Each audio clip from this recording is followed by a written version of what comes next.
Hey everybody, I told you guys I was going to do a quick video and show you guys like a day in the life of Johnny, and show you all the way I see the world, so you can understand that what I see and the mystery of iniquity that I see and I see on a daily basis. I'm trying to open your eyes to it so you can understand basically where you are and what you're in. I want Chris to we're going to go over here real quick. This is the page that the night I did the video where it's called The Abomination of Desolation and the Son of Perdition Revealed. After the video, I don't know if you remember on the video, but during the video I prophesied 3 times. Chris is here, and I got my instructions to say it 3 times, and I thought that was kind of weird. I think Chris can give a quick shout out. Yeah, Chris? Yeah. Yeah. Yes. Anyway, I was in prayer, and so it came to me, the word of the Lord came to me to prophesy it 3 times. I told that to Chris before the video. Is that right, Chris? Yes. Yep, okay. So during the video I prophesied 3 times. Thus saith the Lord of hosts, behold, the son of perdition has been revealed. Barack Hussein Obama, I did it 3 times. Okay. During the video I set up a dry erase board on this same bar counter, and on the dry erase board, as soon as I put the board up, and you can go look at the video, as soon as I put the board up, it had the pyramid at the top, with the 6 red dots and the 6 blue dots, which represent 2 different halves, and then at the top was the O for Obama, and it's the capstone of the pyramid. So right at the 13-minute mark of that video, you'll see that I set it down, and I'm talking about the Council of 13. It lands on exactly the 13-minute mark. I mean, within 1 second, it's on the 13-minute mark. Then right after the video, this is what I spilled the coffee on, which is basically, it's the whole hieroglyph. You see, Chris, on this, zoom out so they can, the smaller it is, the easier it is for them to see. There's the eye, and there's the eye, the 2 eyes coming down. There's the nose, even the nostrils, and there's the top lip and the line between the lip and the bottom lip. Okay, it's an image of the face of the evil one. Well, here it is again. This is the exact same image. I just have it colored differently for your perception. And then down here it is again, and you can see it's the same thing 3 times. Guys, I'm telling you, in this entire book, this is what I use for the Justin Messenger series. There is no page in here that has the same image 3 times on it. No page. And so, isn't it funny that when I'm revealing the son of perdition and the abomination of desolation, I say it 3 times, and then it spills on a page. Look at that. On 3 of the same image. And I'm literally, that's just impossible. And during the same video, it lands at the 13-minute mark. And what's the page number? And it's on page 13. And I'm talking about the Council of 13, the number of the occult, and the fake. Also, I want you guys to understand this. The Council of 13 is a satanic representation of the 12 disciples in Christ. Get it? But they're like this half and half paradigm. 6 on one side, 6 on the other side, and then the O at the top, the sun rising over the top. Get it? The sun rising. It's their evil sun. Anyway, so check it out. I'm going to show you guys a day in the life of Jonathan Kleck and show you what I see. I'm just going to show you what I take on my cell phone. So this is my cell phone. I'm going to go over here. I rented the movie First Contact. It's about the Borg. I want to show you something. And if you look at it, you see how that makes the pyramid, the image of the people standing there. Let's see. And this one, it's kind of blurry, but he's got one eye that's one way. I'm going to set this here for a sec, Chris. He's got one eye that's one way, and the other eye is a different way. And I want to show you another place that's identical, and that's from the hieroglyph. And let me show you what it is. Okay, right here. Okay, here's the face of the devil smiling at you. There he is. There's his eye. His eye is white, and his mouth is white. He's got a big old smile. See him? And now watch this. Now here's a sheep. There's the sheep. It's a human-like sheep.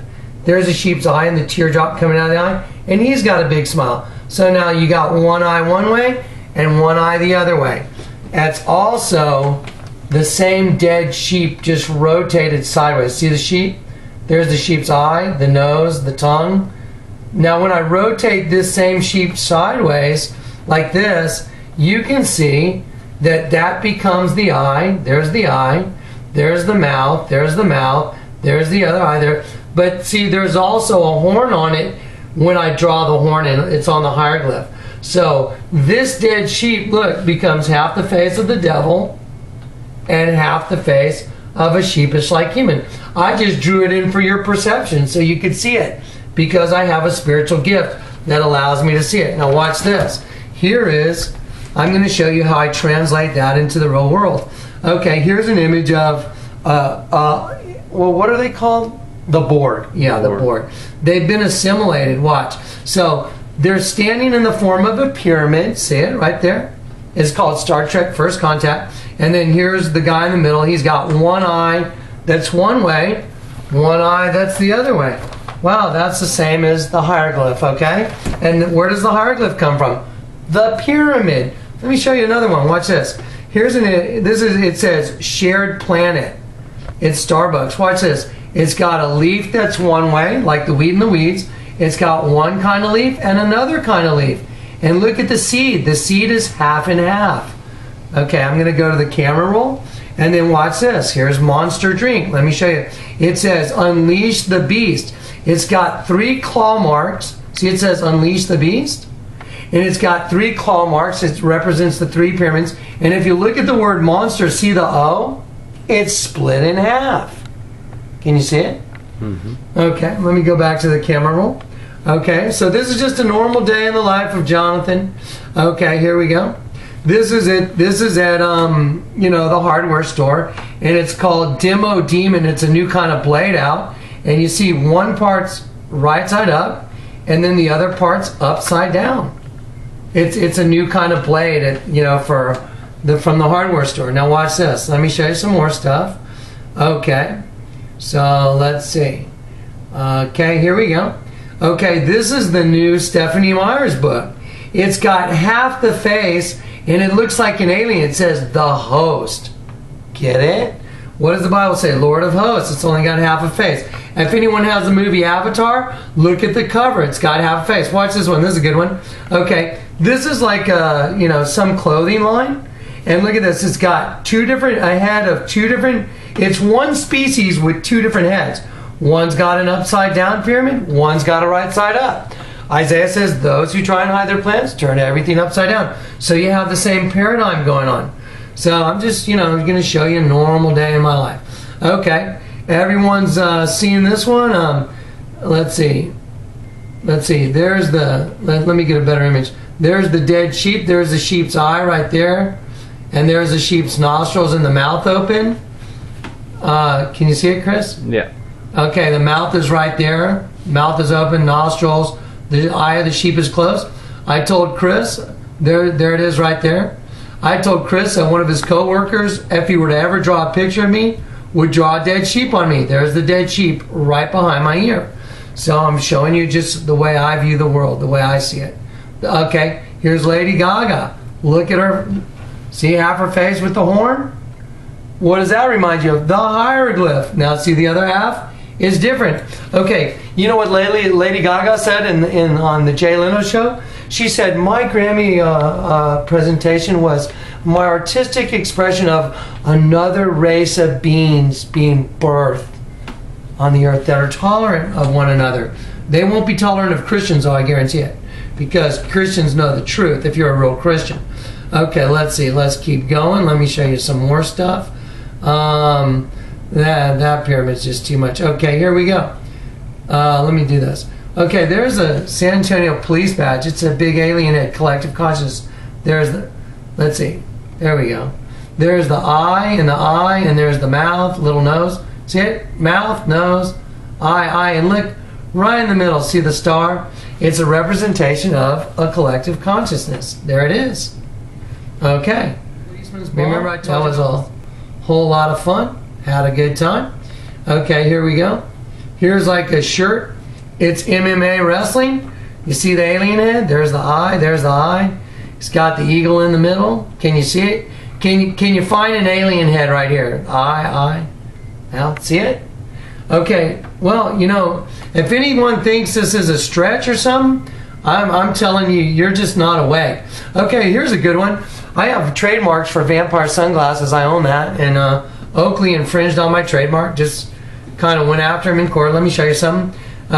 Here's Tanner Hall, and if you look at half of his face, let's see. There you go. You see that half of his face? What's it have? It has a fang and a slit eye. See it? You got it, Chris? Mm-hmm. And now let's look at the other half. It's just got a regular eye and no fang. So he's got half evil, half normal. Well, you know what the ad campaign is? It says, "Unleash the beast from within." Yeah. Let's see. Here you go. Here's a good one. Let's see. Try a minute. Okay, here we go. Let's see. You see the horn on the kid's head right there? See it? It's hidden in his hair. That's done on purpose. Okay, let's go. There you go. You see the kid? He's half and half. What's on the half that's in the daylight? The horn. You get it? Is anyone, and what's in the other half is in the dark. See? Come out of the darkness into the light. Because if you know the truth, you'll know what's going on. It's a half and half paradigm. The seed of the serpent, seed of the woman. Let's see, Chris, what did I do with the Lifetime Fitness roll? Let me see. You know what? It's right here. Let me show you guys some of a health club. Let's see if I can find it, guys. It's kind of small. Let me see. Dun, dun, dun, dun, dun, dun, dun, dun, dun. There we go. Watch this. Oh, sorry. Wrong one. There it is right there. Okay, here we go. Now, you got the big circle. Look, it's an alien head. You got one eye that way. You got the other eye that's got like all these little slits in it, like a reptilian. And then out of the top, you have the human condition. So it's a proclamation of the human condition is half one way, half the other. It's all alien. Now watch this. When you turn it upside down, it's a female vagina giving birth to the human condition. It's half and half. Okay, I'm just showing you the way the Lord let me see the world, and you know, it's just that simple. That's just the way the Lord lets me see the entire world. And I see the whole thing in this paradigm that's half and half. Let's see. Well, here's a good one of me. You know, that's me before I got saved. I'm skydiving and I'm upside down. It's kind of funny. There's a line going right through the middle of shadow, basically cutting me in half. See it? What are the odds? Here, I'll switch over. There I am. I'm upside down and I'm a vampire, and it says, "Come out of the darkness into the light." Let's see. Yeah, that's got hidden imagery on it. Let me go back to the original camera roll. Anyway, let's see. There's a bottle of wine in here that's worth looking at. Let's see. Chris, I think you and I saw this one at the store the other day. Let's see if I can find it. Anyway, I don't want to look too hard, guys. But anyway, wait. There's one more I want to show you real quick. Just stay there, Chris. And I'll go right to this real quick. Messages. I'll go to Johnny. Did I send it to Johnny? Yeah, here you go. Watch this. Okay, look. It says Mix Up Adventures. It's half green, half red, but the eye is dotted with a pyramid. It's like they're mocking you, even on cheddar goldfish. Mix up. One color, another color. Okay, hang on, let me see. Let me see. There we go. Watch this. Anyone see an alien head right there? Does that look like an alien head? That's a logo for a sink in a kitchen of a house I'm working on. So here's the point. Yeah, there's another representation. Anyway, it's just literally on a Champion clothing. I mean, right at the top, the logo. Half one thing, half something else. Guys, if you just open your eyes, okay, Chris, let's just pull off the phone for a second. So here's the deal. Where did all this come from? Okay. Chris, Can you see the sheep with its tongue sticking out and the teardrop coming out every time? Yes. We got enough light on it? Mm-hmm. Guys, Isaiah said, those who try and hide their plans from the Lord are doomed. They carry out their schemes in secret, think no one sees them, know what they're doing. They turn everything upside down. Okay, there it is. Well, it's a dead sheep, but it's also half devil, half human sheep.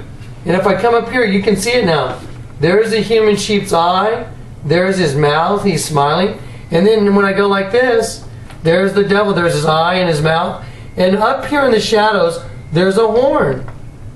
And so the Lord's letting me see all this. And here's the reason why. Get ready. Chris, show them this. This is my logo, guys. This is my sunglass company. This was done in 2001.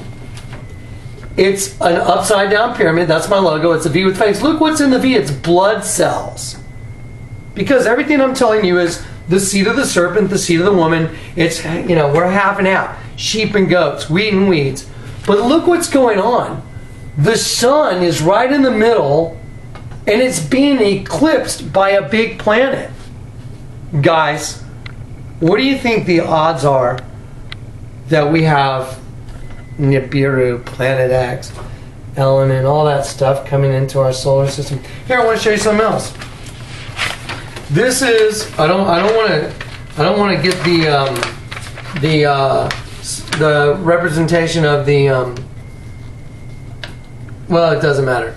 This is a state for the seal of Texas. Look at the two different types of plants. See that plant and that plant? See how they're tied together? Can you see it? Okay, well, so you have one plant and another plant tied together as a government seal. Guys, what does it take to recognize this anymore? The wheat and the weeds, the sheep and the goats. Here's the deal. I have stuck myself out on a limb so far. There's just no going back for me. I want everybody to pray for Dutch sense. Does everybody know what happened to Dutch's friend? Dutch's friend got shot. Before I came out with all this information, I was being threatened. My life was being threatened. And I did. I stood up to one of the people and I told him, you know what, get on with what you're going to do, because I'm going to go ahead and I'm going to show everybody anyway. And after that, the threats stopped. But here's the deal, guys. As Christians, as a Christian that knows the truth, do you know the truth? Here's one good way to check. Are you being hated? Are your family members hating you? Think you're crazy? Telling you, you know, something's wrong with you? Just because you're showing them, you're going, hey man, you're not going to believe this. There's images of the bombings in the United States printed as images on the U.S. currency. Okay, I'll tell you what. If you don't believe that right there is an image of that right there, you know what? You're in total darkness. I don't care what anybody says. That's the Twin Towers on our $20 bill. You know how you arrive at that? You make a pyramid out of the bill and you turn the pyramid upside down. Okay, the Pentagon's on the bill. There's the Pentagon. Twin Towers, Twin Towers. I mean, at this point, it's redundant and it's ridiculous not to get it. So, I wanted to show you guys just a normal, everyday. You know, if I walk through a store, guys, I can take pictures like this all day long. Just look around, open your eyes.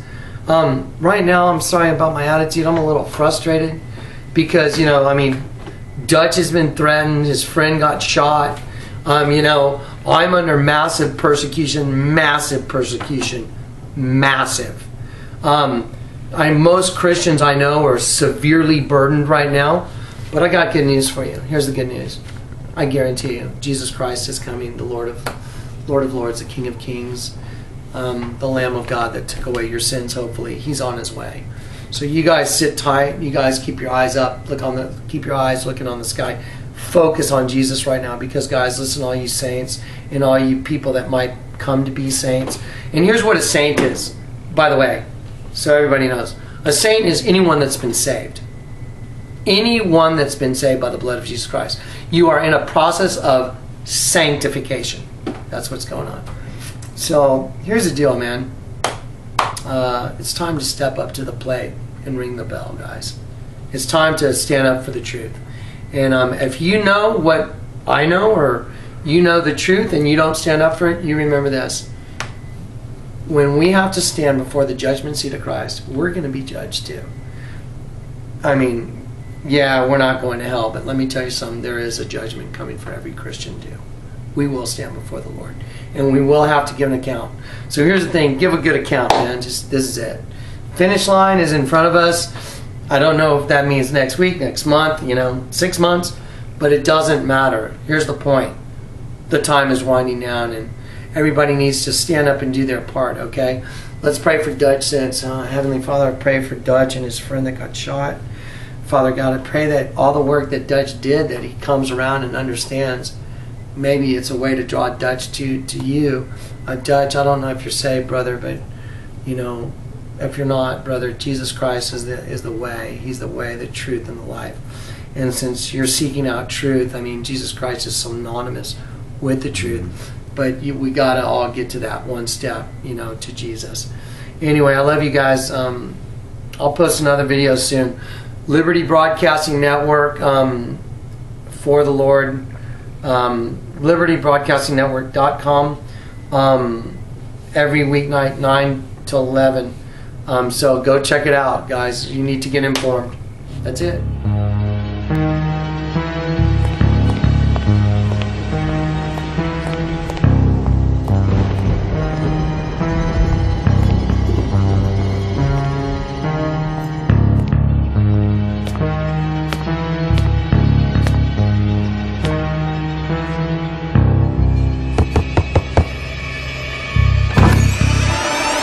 Hello there. How nice of you to join us. Are you here looking for the Reverend? Yes, Reverend Casper. He asked me to meet him.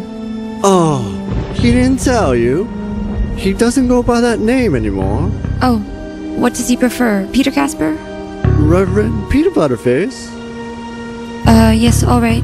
Yes, come right this way.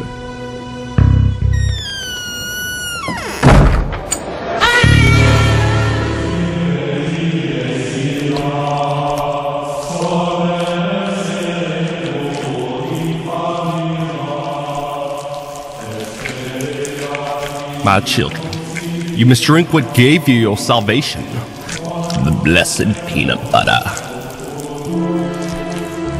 We are but humble disciples in the greater scheme of things.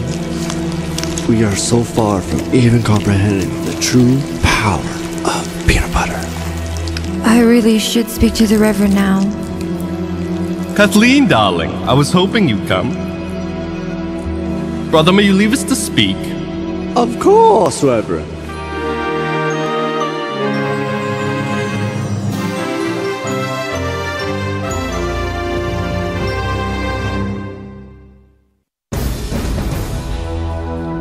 He was the last of Egypt's great pharaohs. A warrior. A master strategist.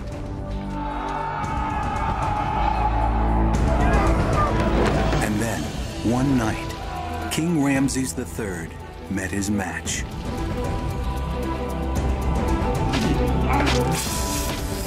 In the place he expected at least. Now, 3,000 years later, an archaeologist turned detective is cranking up the heat in a new investigation. And will lift the veil on the death of Ramses III. Was it natural causes or murder?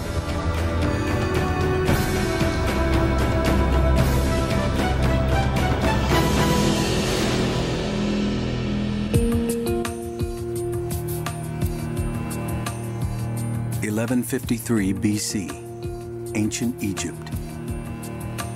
Ramses III arrives at his palace in Thebes for a huge celebration. He's led Egypt for 30 years and he's showing signs of wear and tear. This 20-day festival is designed to rejuvenate the aging pharaoh's vitality. Dozens of harem wives kick off the celebration inside the Medinet Habu Palace. But there's a dark side to the festivities. A minor queen is up to no good. Queen T a trusted wife of Ramses for many years. Ancient records point to her as a murder suspect, and she's got a motive.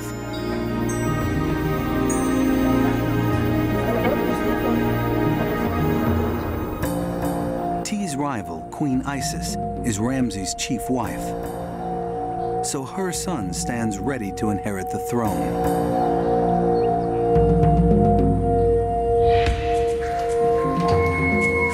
Queen T wants her own son, Pentawere, to be the next pharaoh. And like most ambitious mothers, she'll do just about anything to help her son. Even stage a coup.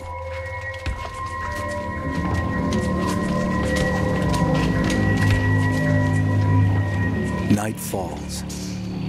Ramses arrives, and the palace comes alive.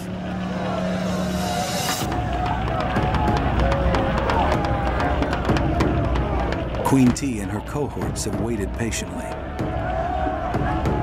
It's time to set their plan in motion.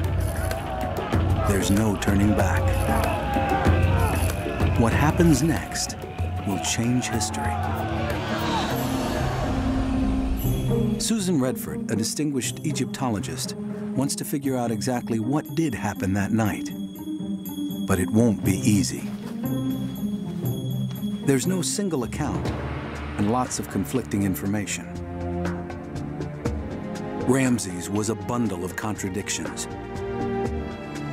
He was a giant in battle who crushed Egypt's invaders. Yet he never suspected that his most dangerous enemies were right at his side.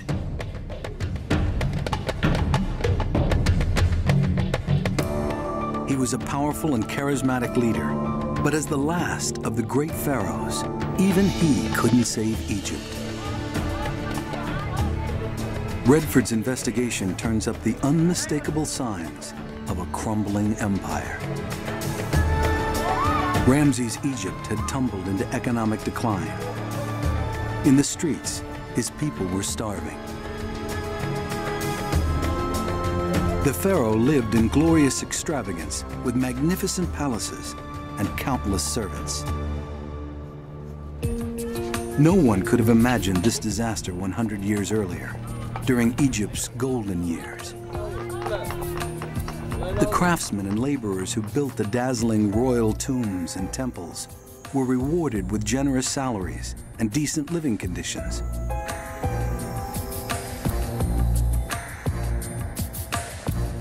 But under Ramses' watch, the kingdom weakens and goes broke. Egypt loses access to key trading routes and essential materials like iron. Without the raw materials, they can't compete. Money dries up, and the government stops paying workers for their services. With no food or supplies, a middle class that once lived comfortably now must get by on scraps. An ancient text documents one worker's plea. We are extremely destitute. Truly, we are already dying.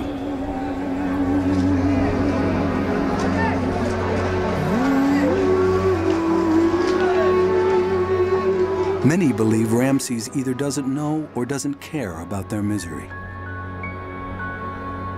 But Queen T does know, and plots to use the growing hostility to her advantage.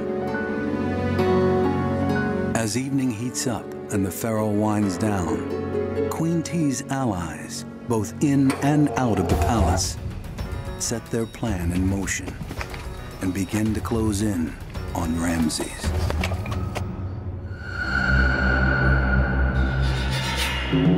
'21st century Egypt, the Cairo Museum. The final stop for Ramses III, Egypt's last great pharaoh. Susan Redford has been investigating Ramses' death for years, but she's never been face to face with a 3,000-year-old king. Now, she finally has the chance for an autopsy of sorts. And she's brought along one of the world's leading mummy experts, Dr. Salima Ikram, to help her read the mummy. It's absolutely astounding to me to actually look into the face of Ramses III. Marvelous. Beautifully preserved. I'm curious as to how his being so tightly wrapped, how we can tell that he was quite an obese man. I expected to see some folds of skin. Even after 3,000 years, Salima can tell that Ramses lived luxuriously. Well, no, I don't really see any folds of skin. He's a little bit jowly. And if you look at his face, his bones look quite broad, and he does look a little bit plumper than the other people that if you look at 18th dynasty royal mummies or 19th dynasty, they're much sparer. Exactly. But maybe possibility of a double chin here. Yeah, it could be that's why it's been pushed kind of out. cracked a little bit. Yeah. Yeah, he doesn't look what I would call svelte by any stretch of the imagination. But the pharaoh's body does look like Ramses won that fateful night. History tells us he lived well. Figuring out how he died is another story. Susan has established motive in this investigation, a queen's ambition for her son. Now she's looking for opportunity. How to kill a king and not get caught. Ramses wasn't an easy man to ambush. During his rule, Egypt beat back wave after wave of ruthless invaders.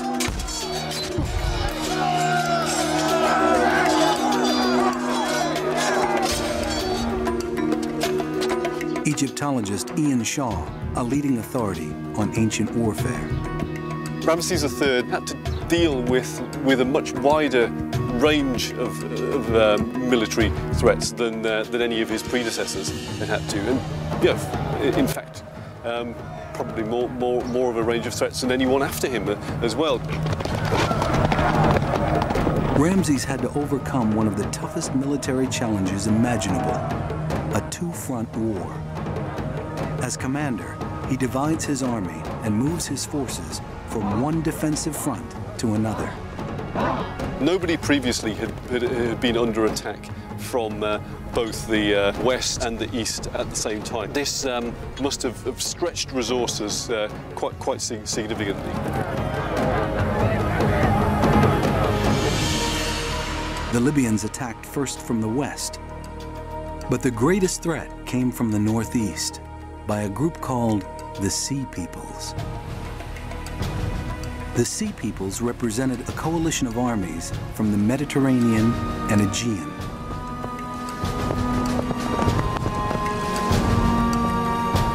These invaders didn't want the spoils of the land. They wanted the land itself. This was actual conflict with people who were desperate to find land, so that there would have been much more of a sense of Egypt being actually under siege itself. You almost get the sense of Egypt fighting for its existence.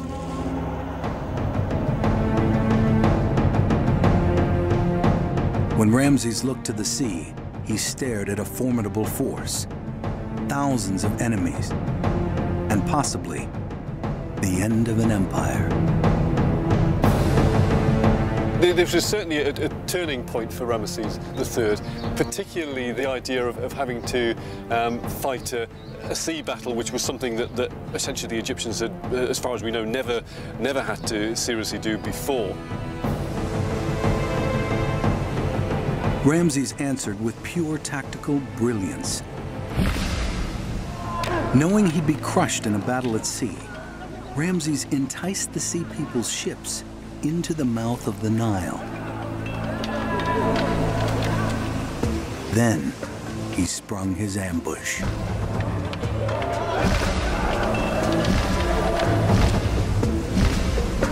Egyptian archers devastated the enemy with volley after volley of deadly arrows.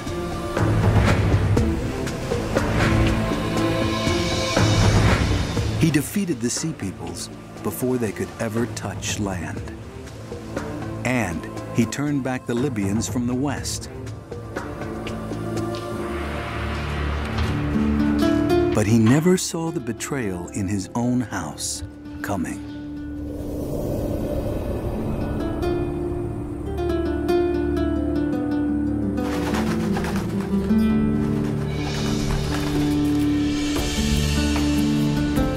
For a closer look, Susan goes to Thebes and the scene of the crime.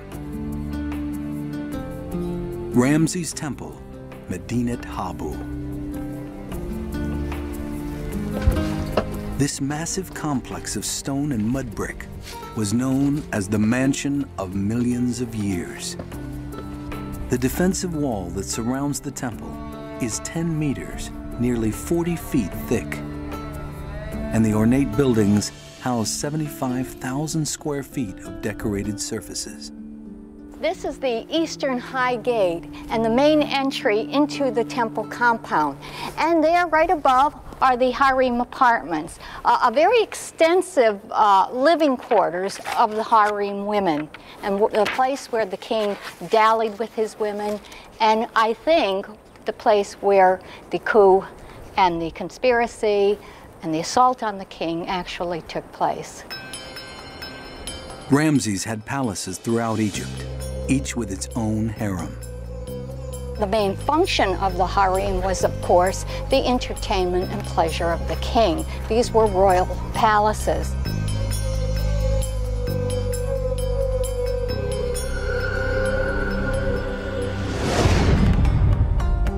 In ancient Egypt, the word harem meant secluded ones, but it could also mean prison. And that's just what it was. The pharaoh's wives and concubines were considered his property. They lived under a 24-hour lockdown and had virtually no contact with the outside world. You really get a sense of how isolated the women are just by the architecture of the complex itself. It's far removed from the king's palace and the temple.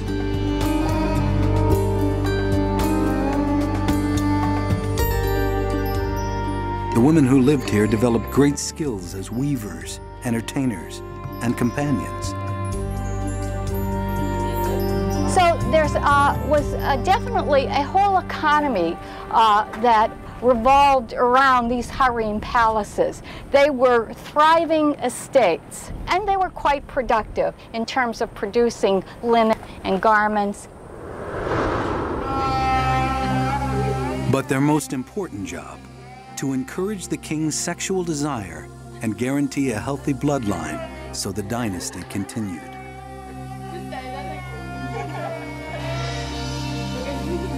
The majority of the harem women had sexual responsibilities to the king. The king was called the Great Bull, the Great Procreator. Many pharaohs had a great number of offspring, many by these women of the harem. Since children often died in infancy, having many offspring increased the odds that a king would have a healthy heir. One famous pharaoh fathered more than 100 children. Having many children helped the line of succession, but created fierce sibling rivalries. The pharaoh's many wives all lived in luxury. They wore the finest linens and jewelry. They bathed in expensive oils and had an endless supply of intoxicating fragrances like myrrh, frankincense, and jasmine. Most importantly, being part of the harem guaranteed burials and tombs that brought safe journeys into the afterlife. Some wives were handpicked for their beauty. Others were foreign princesses given as gifts. All lost their freedom. And nearly all accepted their fate. But Redford thinks the Medinet Habu harem was different. She believes there's enough evidence to prove the harem actually murdered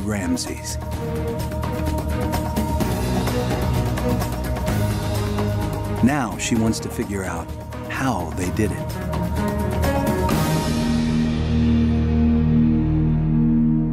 For centuries, Ramses' mummy was lost to the world.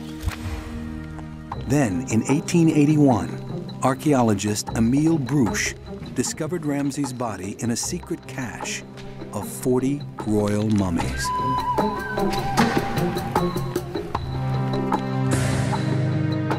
They moved the mummies to Cairo to unwrap and examine them.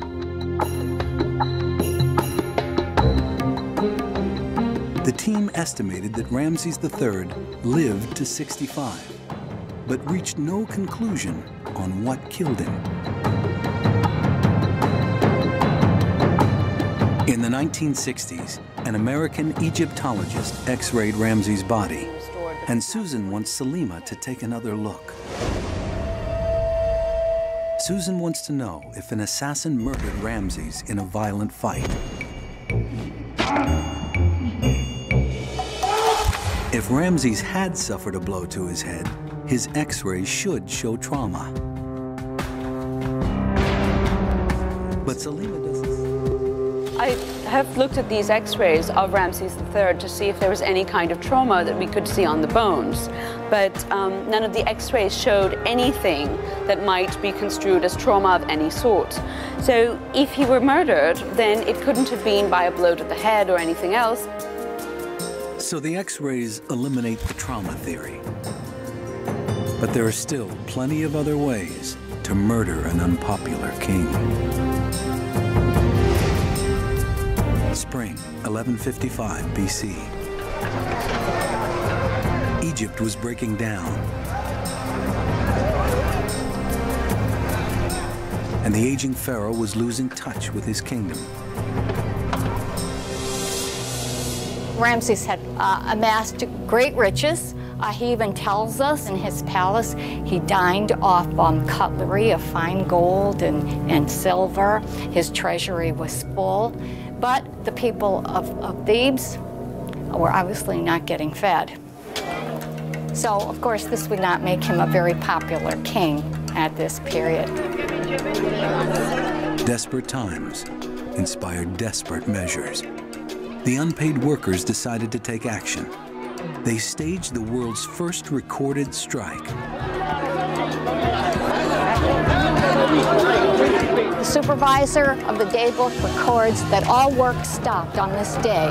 The men scaled the walls and headed for the palace. The texts tell us what they said. It's because of hunger that we have been driven to this. There's no clothing, no oil, no fish, no vegetables. Send to Pharaoh, our good Lord, concerning this.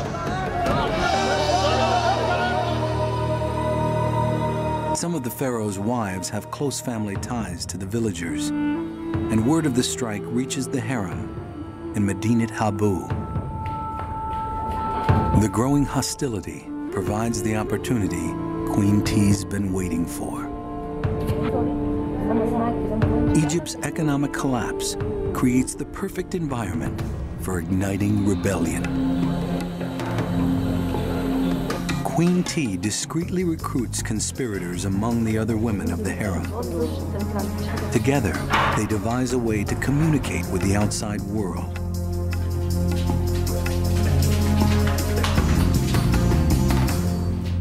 Virtually every day, laborers come to the palace to work or deliver supplies.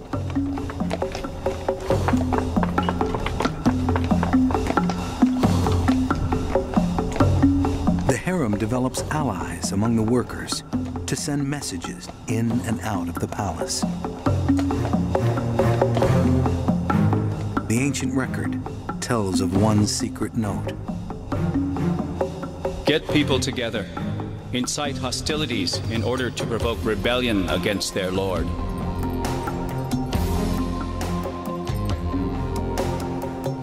The women recruit professional soldiers, including a commander whose sister is part of the harem, to lead the rebellion outside the palace gates. If all goes according to plan, the soldiers will take over the palace after the pharaoh is murdered and make sure Queen T's son assumes the throne. All these things, I think, came together and coincided to lay the groundworks for this coup d'etat. They were going to get rid of the king, and they were going to do it right here.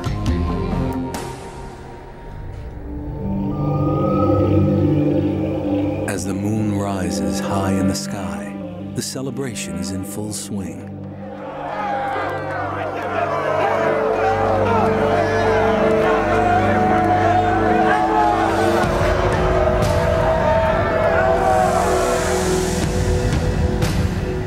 Ramses relaxes in the splendor of Medinat Habu,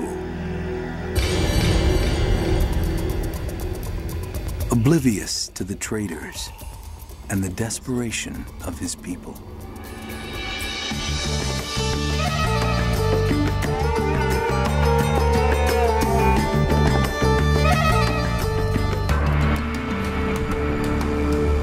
His enemies have him surrounded. Now, they wait for Queen T's sign.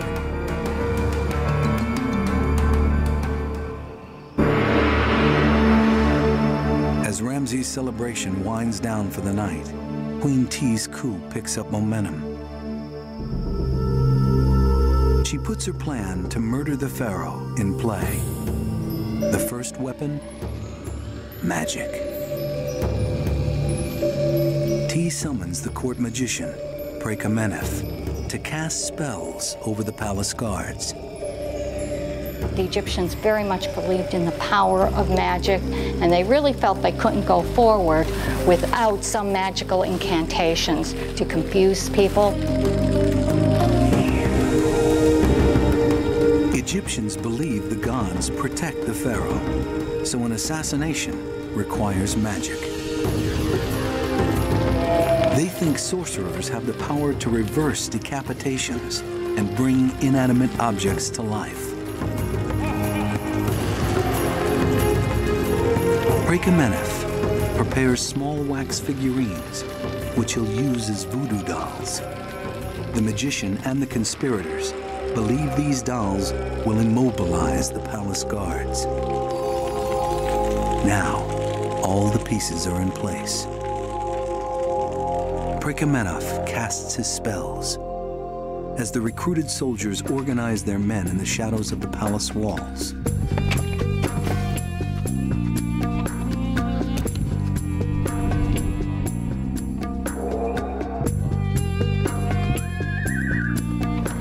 then they attack.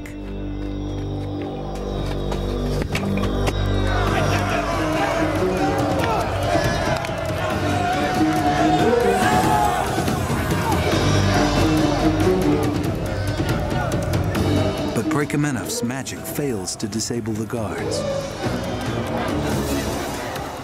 Instead, the sentries turn back the insurgents and capture most of them. The pharaoh's guards crush the rebellion. Inside the palace, the harem's murder plot moves forward, unaware of the failed attack outside the palace walls.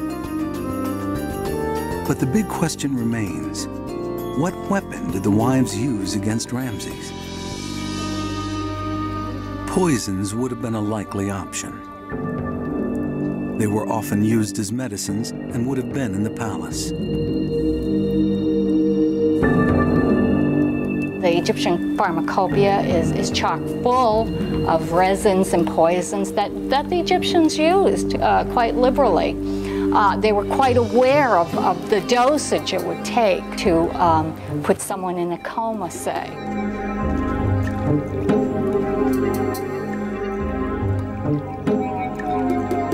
Mandrake, for instance, a poisonous plant often added to wine to cure insomnia. Too much mandrake, however, brings about a permanent sleep, and eating the fruit from a mandrake plant kills in less than an hour. Poppies which produce morphine were just as common, just as medicinal, and just as deadly. An overdose causes paralysis, coma, and ultimately, death.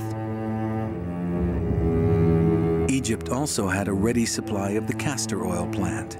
Every Egyptian knew of its healing effects. They also knew that the castor oil plant contained deadly ricin. Just a few seeds, then as now, can trigger fatal respiratory failure. And rounding out the menu of deadly options was nightshade. It still grows wild in Egypt, producing toxic berries that can impair the human nervous system.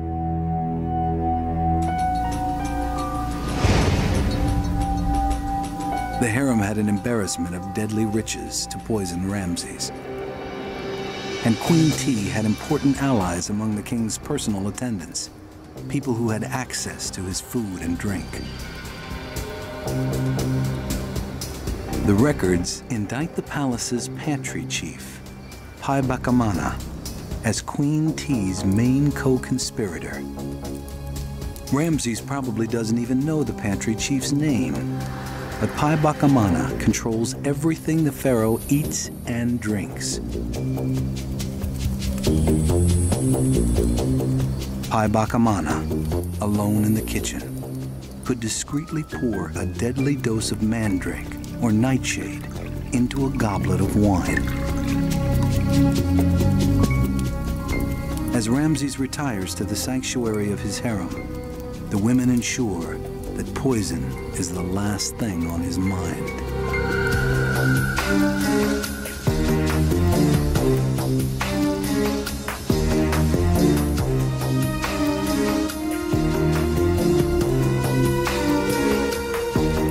Eventually, one of the wives innocently hands the wine to Ramses.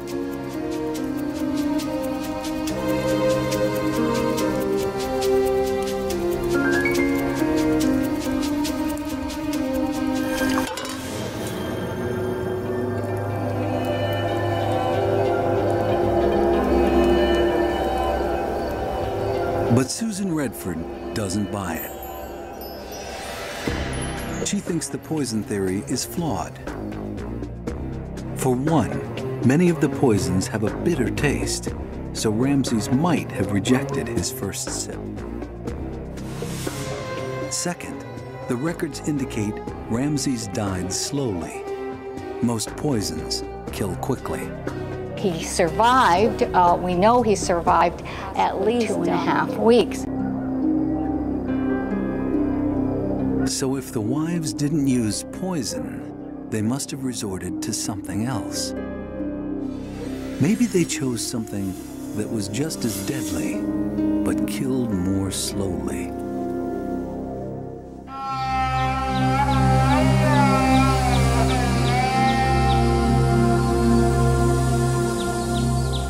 A snake can be a chillingly effective assassin's tool. And it might have been the perfect choice to kill Ramses. But how do you smuggle one into the palace? And how do you get it to bite the pharaoh? It would have been quite easy to convey a poisonous snake into the harem quarters. Snake charmers abound in Egypt even today. They can actually, by handling the head of the snake in a certain way, cause the snake to be very stiff.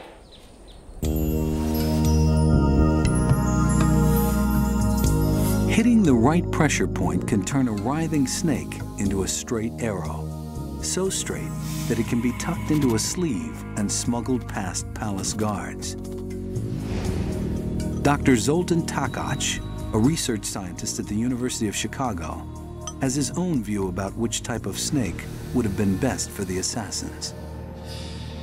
If in fact this whole killing happened by a snake or snake venom, then I would tend to believe that the culprit was carpet viper. It's easy to find a carpet viper in the desert. Even today, this species kills more people than any other snake in Africa. At barely 2 feet long, it's a ready-made murder weapon. It's a tiny little snake, but it's very, very aggressive, and the venom is very, very toxic. A couple drops can kill you. Actually, from the carpet viper, it has been estimated that all you need is about 3 milligrams of venom. Viper venom wreaks havoc on the body. It ruptures the blood vessels, makes blood leak into the tissues. You start to bleed internally. You can bleed from your gums, you can bleed in your GI system, in your gastrointestinal system, and you can bleed from old scars. So it's a pretty bad scenario. And in more severe cases, you can have bleeding in your kidney or even in your brain.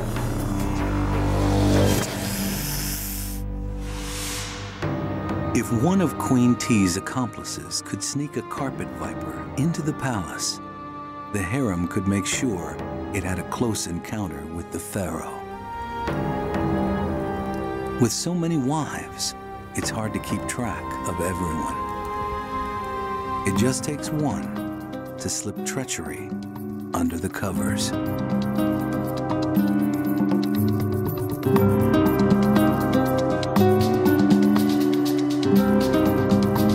So Ramses returns to his chambers after a long night of celebration. He doesn't want bodyguards here, just the wife he's decided to spend the night with.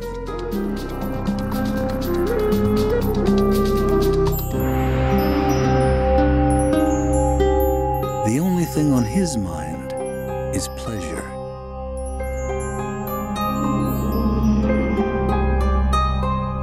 The only thing on her mind is murder.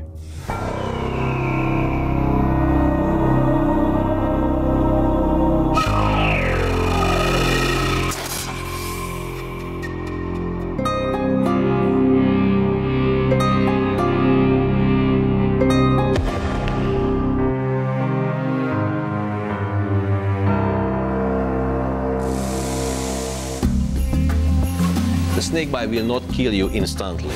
It needs time for the components of the venom to exert their effects, but it can be as long as like a week, 2 weeks, or sometimes even more. Susan Redford knows that Ramses died a slow death. The snake as murder weapon theory makes sense. She also identifies important clues in the court records. The curious thing there is that two conspirators who took leading roles in the conspiracy, one is given the name the Snake. The other is called the Lord of Snakes. There's one other clue, an amulet suggesting Ramses was actually bitten by a snake. There is this very small amulet which was found that actually says that Ramses' arms are coated by the sun god Re against the bite from a venomous snake. Isn't that marvelous? That is so cool, because that does, in a way, argue for someone who has lived post-snake bite. The other interesting thing about this amulet is that the wearer is supposed to apply it to his hand, and it is a protection for the bedroom. That's very uncanny. If when we're going to poison someone, something in their food would be less, it would be much more suspicious, whereas a snake that would wander in from the garden in the areas where they lived stands a much better chance of A, sneaking in and then being regarded as a natural disaster that had befallen the king, rather than something that was particularly planned. Exactly. There's no question that Ramses had a connection to snakes. Even the lid of his sarcophagus had a carving of a deadly viper.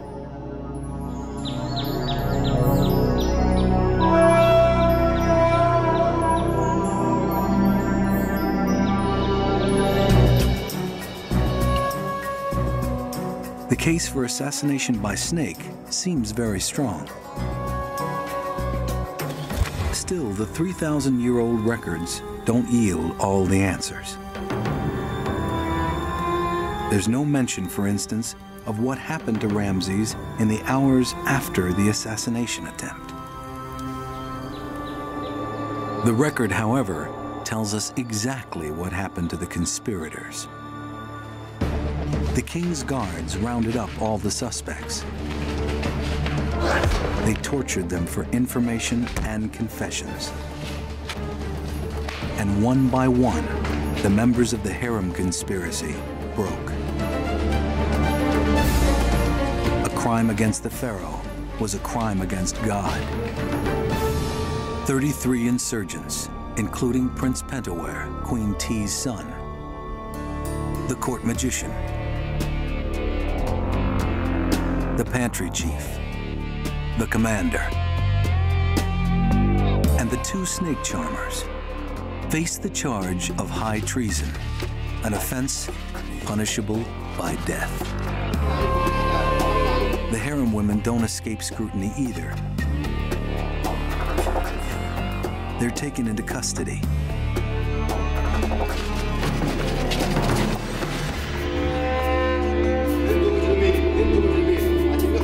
At the trial, an official scribe records the entire proceedings on a papyrus.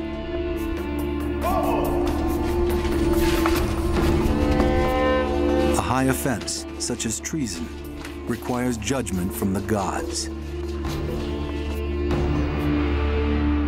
And communicating with the gods requires priests. The high priests of Amun. They alone decide the fate of the alleged assassins. They are the real power in this trial and are emerging as a potent force across Ramses' Egypt. The priests go through a 10-day ritual cleansing before the hearing. They were shaved completely, no hair, dressed in fine linen garments, and even were told they were given little pellets of natron to cleanse their breath as well. And they may have taken a little something extra, hallucinogens, to help them speak to the gods.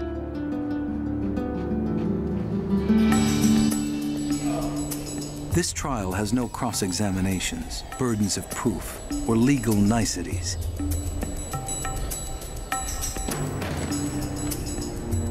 Here, the ornate gold idol plays judge, jury, and appeals court. To address the oracle, the bark was brought in, a procession around the court would have taken place.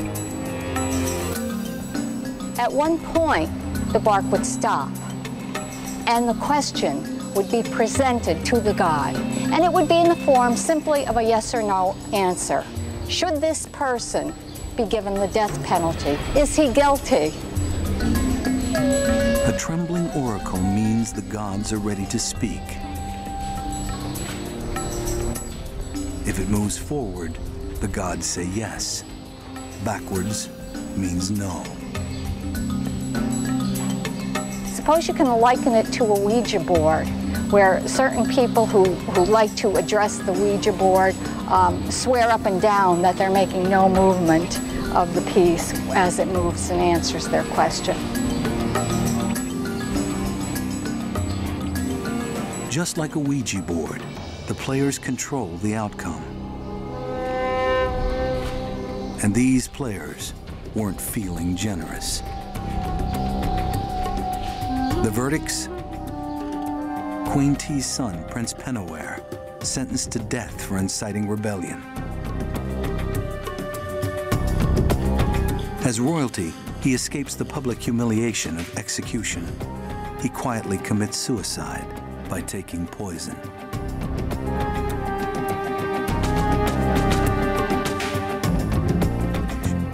Guilty of the treasonous use of black magic, he opts for suicide as well.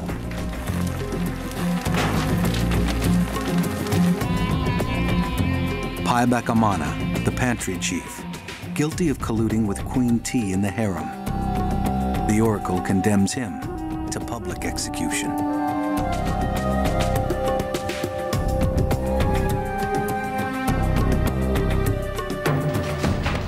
In all, 33 conspirators die.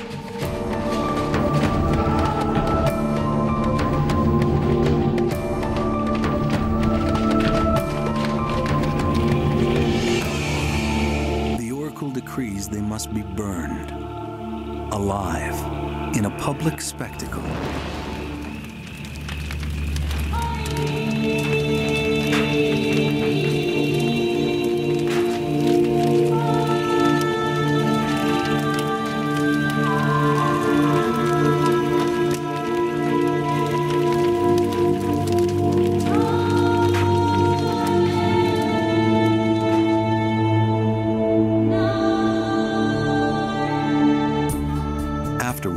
Officials scatter their ashes over heavily traveled dirt roads, destroying any hope of an afterlife. It's the ultimate degradation for an Egyptian.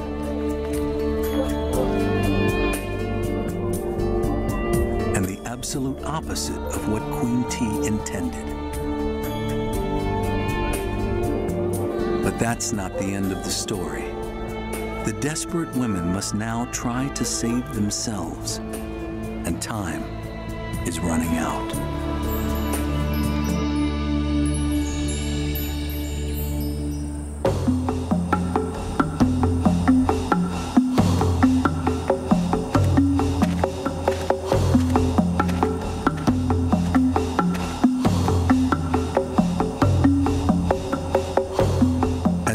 Tightens on the conspirators. The women attempt a last-ditch effort to avoid execution. They turn to lust. The wives seduce 4 court officials, including 2 judges, a bailiff, and a police chief, in an effort to gain leniency. They have a secret rendezvous, but are caught in the act. The papyrus doesn't give us a tell-all account, but does tell us this much. They had a fine party down there. Their misdeeds seized them. The men are found guilty of mingling with the prisoners. Their punishment comes swift and harsh. Executioners lop off the officials' ears and noses.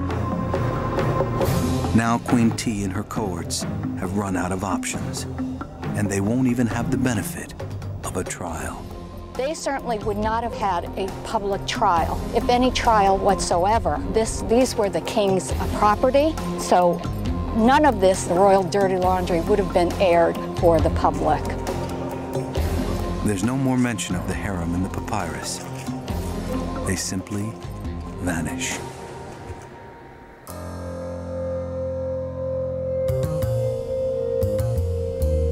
It's a long shot, but Susan Redford thinks an unidentified tomb might explain the fate of Queen T and her accomplices.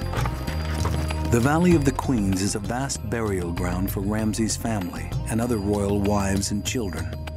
From my point of view, it's a nice sarcophagus. The royals commissioned their own tombs.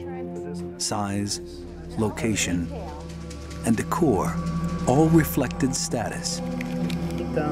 Oh, it's marvelous. Right. There's a cartouche. Queen Isis's tomb has all the trappings of power.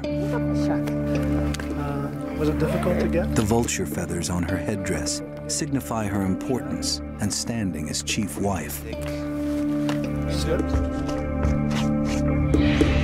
But not all tombs are created equal.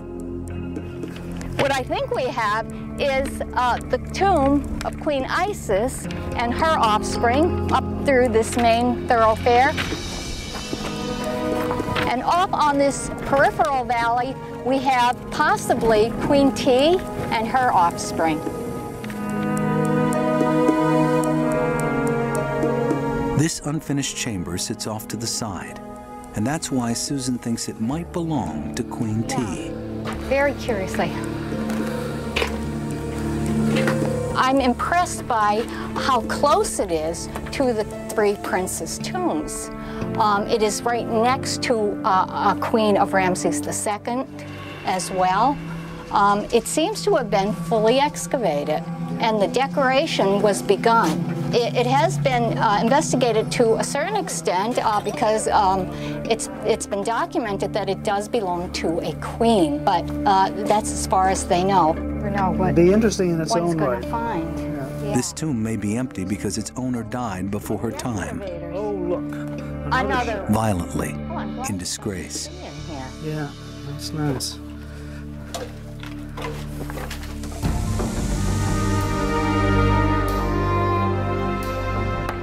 At Medinat Habu, Susan sees more signs in the reliefs of Ramses' family. One drawing in particular depicts a beautiful queen. But something's missing. The queen has no name, no identity. This might be Queen T. Nearby, there's another nameless image. Only this one is a prince.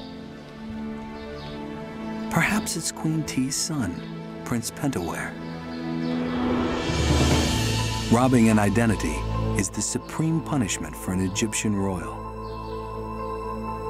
It also means there's virtually no chance for an afterlife. Definitive answers can't be found among tombs and incomplete court records. We can deduce what might have happened from the bits of history we do have. What is clear is that Ramses lived long enough to appoint 12 judges to his own murder trial.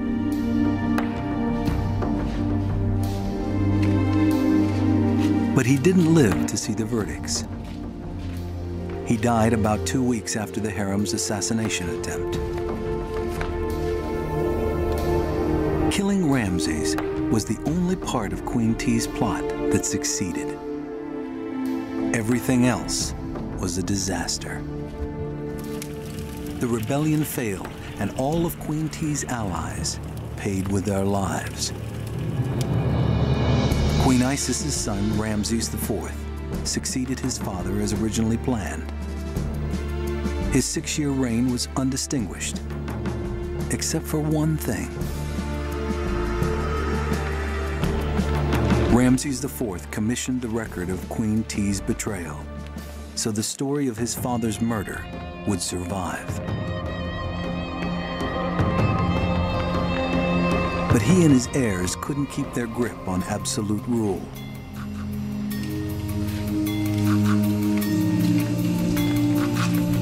A new power was on the rise. The Amun priests seized the influence the pharaohs lost. They emerged as Egypt's ruling class just 100 years after Ramses' death. The age of pharaohs and their harems was over. And Egypt's 1,500-year reign as the world's great superpower came to an end.